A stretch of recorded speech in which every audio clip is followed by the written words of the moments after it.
Mohamed Salah, widely recognised at the moment as the best player in the world in terms of form? Maybe, certainly up for discussion, but what happened to him at Chelsea Football Club and why didn't it work? We'll be diving into that question in today's video, as well as talking about if Christian Pulisic can replicate this kind of playstyle from Mo Salah. We'll be going through Adam Newson's article on football.london talking about both Mo Salah at Chelsea and Christian Pulisic. So settle in, get comfortable, pour yourself a drink. If you do want to support the channel, I'd urge you all to drop a like. It really helps me out a lot, so thank you for doing that. And you of course all are welcome to subscribe, to those of you who are yet to subscribe. And if you have subscribed, make sure that bell notifications icon is turned on so you do get notified when I upload every single day. It's important to have the bell switched on. Alright then, let's get into it. Cool, so it's not a Chelsea news video of sorts, but I will be citing this article from football.london, of course, written by Adam Newson, who takes you through the tale of Mohamed Salah at Chelsea and also speaks about Christian Pulisic. Christian Pulisic, of course, who came off the bench for the US men's national team, immediately opening the scoring in the latter stages of their game against Mexico. Of course, a strong rivalry there, comes on, some incisive running in the box, finishes off a chance nicely. Christian Pulisic is not just a dribbling mazy winger, he's actually in fact a deadly and direct forward that can be scintillating at his best, scoring wonder goals against the best of opposition in cup finals against Premier League champions. He'll score wonder goals. He's young, he's pacey and direct. We know the problem with Christian Pulisic is his injuries. Comparisons can be made in terms of his direct play style and that of Mohamed Salah, who we're going to talk about now, and we're going to jump into this article from football.london. Try as they might, Chelsea supporters will always wonder what might have been when it comes to Mohamed Salah, who was on the club's books between January 2014 and August 2016, a season and a half. I seem to remember watching Salah and just thinking, he's not good. Signed from Basel for a fee of £11 million, the Egyptian was never able to win over Jose Mourinho at Stamford Bridge. Yeah, I mean, Kevin De Bruyne was not able to win over Jose Mourinho at Stamford Bridge, nor was Romelu Lukaku.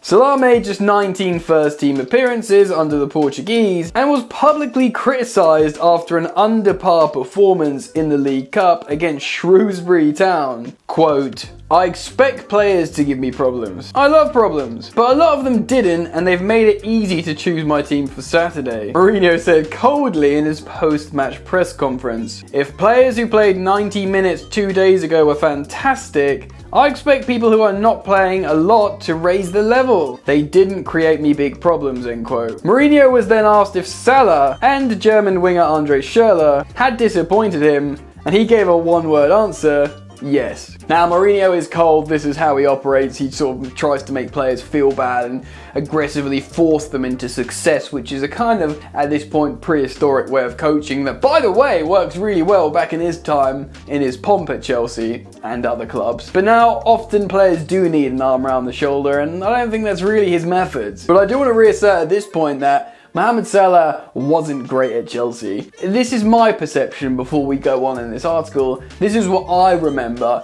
I remember Kevin De Bruyne wasn't really given a good enough chance. He was brought in by Michael Emenalo, I think. He was appropriately scouted really well. Loads of Belgians were good at the time, you know, Eden Hazard, Lukaku, all these players coming from Belgium being signed. KDB wasn't really given the chance. Romelu Lukaku probably came too early for him. He was very young and we had Drogba and other people. But Mohamed Salah, I just don't think he was that good. And 19 first team appearances, that's still quite a lot. Anyway, that's just my perception and how I remember it. Let's read on. A little more than a year after joining Chelsea, Salah was packed off to Fiorentina on loan. He would then join Roma for the 2015-16 campaign, and the Giallorossi made the move permanent in August 2016. 12 months later, having scored 34 goals in 2 seasons for Roma, Salah joined Liverpool and has since blossomed into one of the world's best players. He has netted 140 times in just 218 games under Jurgen Klopp and was hugely influential in a Champions League triumph and Premier League title winning campaign. Very direct. Now, of course, he had a good couple of seasons before he joined Liverpool, but he never reached this level, never close. Clearly, Jurgen Jurgen Klopp and Liverpool and the fan base and everything, the mystique of Liverpool, was the perfect concoction for Mohamed Salah to explode as a direct goal scorer in Jurgen Klopp's system. He's not so much just as perhaps a superstar player that you just drop in and he cooks. Maybe you think Kevin De Bruyne could do that in any team. But with Mohamed Salah, it just worked for Liverpool and it optimised him and he exploded. I think he's been one of the best 2 or 3 players in the world in the past 5 or 6 years. It's amazing the consistency. Former Chelsea and Liverpool forward Fernando Torres said in an interview with Liverpool's official website, "You can see how he breaks all the records, keeps scoring goals, we chat sometimes and I'm really happy for him because I saw him when he came to England. It was difficult at the beginning, but he's a great guy and a great player and he's showing it to the world." Pause. I do want to say, apparently Mohamed Salah is a really nice and cool guy. Remember when Eden Hazard was still at Chelsea and he converted like 31 or 2 Premier League goal involvements in his final season under Maurizio Sarri? He was being compared to Salah. They're very different players. I could do a whole video on the Salah versus Hazard debate. But the thing is, for me, Hazard was like poetry on the pitch. He like stuff that I always reference, like the little nutmegs, the turns. You know, you've recently had both Liverpool fullbacks in Trent Alexander-Arnold and indeed a little bit more previously Andy Robertson. They both said Eden Hazard's the hardest player they've ever come up against. These guys are Premier League winners. These guys are Champions League winners playing against the elite, and they said they've not come up against anyone harder than Eden Hazard. He did these sort of intuitive things where he did like glancing passes off his shoulder blades, you know, stuff, magisterial stuff that you wouldn't see Mohamed Salah do. Salah is an amazing direct player. Why am I making this comparison now? Oh yeah, I did want to talk about Hazard because Hazard said when he was being compared to them, "I don't care, he's my friend, I want him to win the PFA Player of the Year." They were friends because they were at Chelsea together and they became close. There is no competition. And if both those characters are quite passive and friendly, obviously Hazard's dropped off, he's like broken his ankle twice and it hasn't worked out for him at Real Madrid. Salah's king of the world at the moment, but if you ask players who know Mohamed Salah, they all say he's like the nicest dude ever. Which I think's important. Let's read on. "Mo was my teammate at Chelsea. It was difficult for him in the beginning, so I'm happy to see him on top of the world right now, scoring for fun and being one of the most important players in the last few years." Newton's article goes on a little bit more about Mohamed Salah, talks about his goal scoring and then starts to bring it in on Chelsea. That's something the majority of Chelsea's wide forwards do not do. Score goals he was talking about. Kai Havertz hasn't scored a Premier League goal in the 6-yard box. Neither has Mason Mount, nor has Hakim Ziyech. Callum Hudson-Odoi, meanwhile, is just one to his name. There is no doubting the talent of each of that quartet possesses. The problem is, unless there's a notable change to their respective games, none of them are going to score in excess of 15 goals a season. However, there is a Chelsea attacker who might. Christian Pulisic. The American star has endured a tough season so far due to injury. He has just made 4 appearances, and his fitness is an ongoing concern. What is beyond doubt though, is when a fit Pulisic does add genuine penalty box threat. This was highlighted yet again during the USA's World Cup qualifier against Mexico. The 23-year-old was introduced on the 69th minute of the contest and powered home a header from inside the 6-yard box 5 minutes later. Remember post-lockdown Christian Pulisic? Not only was he scoring these individual wonder goals that I cited, he was getting in the box. Frank Lampard said he was almost doing Frank Lampard-esque things. Perhaps Lampard's coaching really affected him well here. He was exploding into the 18-yard box, making late runs, sniffing out chances, not just hitting it, not just heading it, he was sniffing on rebounds as well, like a good goal scorer does.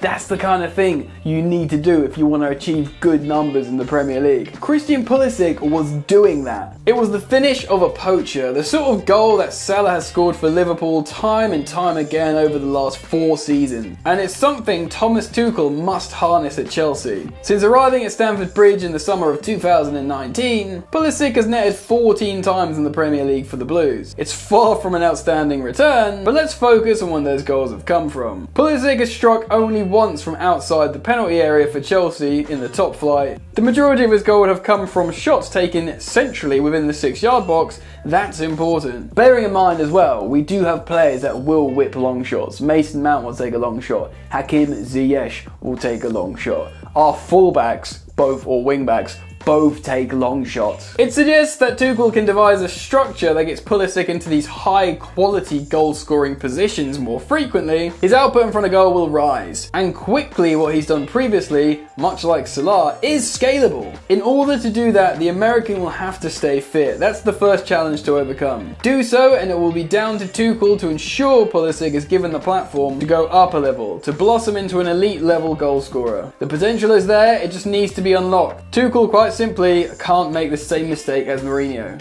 Well, off the bat, Tuchel won't make the same mistake as Mourinho because Tuchel has a sort of modern, meditative, social and emotional skills that perhaps Mourinho lacks. Now, I don't think that's the problem. I don't think that's the problem with any of these players. I'm not saying Tuchel has the ability to unlock the potential in all players, because I'm not sure that's true of any coach that can do that to all players. In fact, there might be talent that slips through Tuchel's fingers that he is unable to unlock. He's human. But I do like this article from Adam Newsom because it does have parallels between Christian Pulisic and Mohamed Salah. Now, off the bat, without actually looking at the player profiles and the theorising behind it, you might laugh it off going, well, you know, Salah's one of the best players in the world right now. Pulisic can't get on the pitch and he's never really scored that many goals.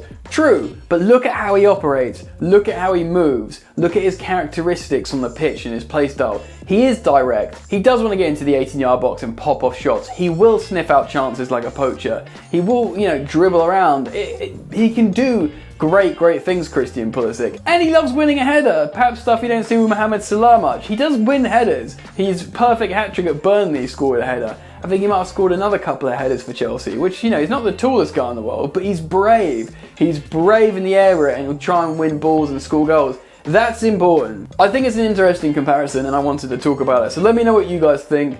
I'd urge you all to comment down below and let's start up a discussion about Christian Pulisic. And also, give me your thoughts on Salah at Chelsea.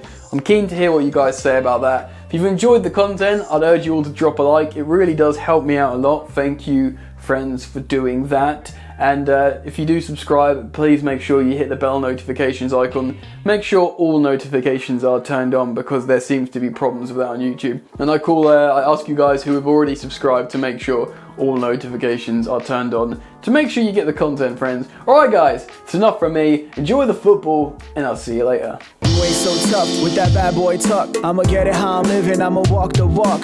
Outline my lines, I rap through thought. Body bag the verse, outlined in chalk. In my life seen trouble, hustle on the double. Silence on the trigger like my pick got a muzzle. Yo chick like to guzzle, bad boy stay in trouble. I only love this paper, sorry I don't. I laugh me baby.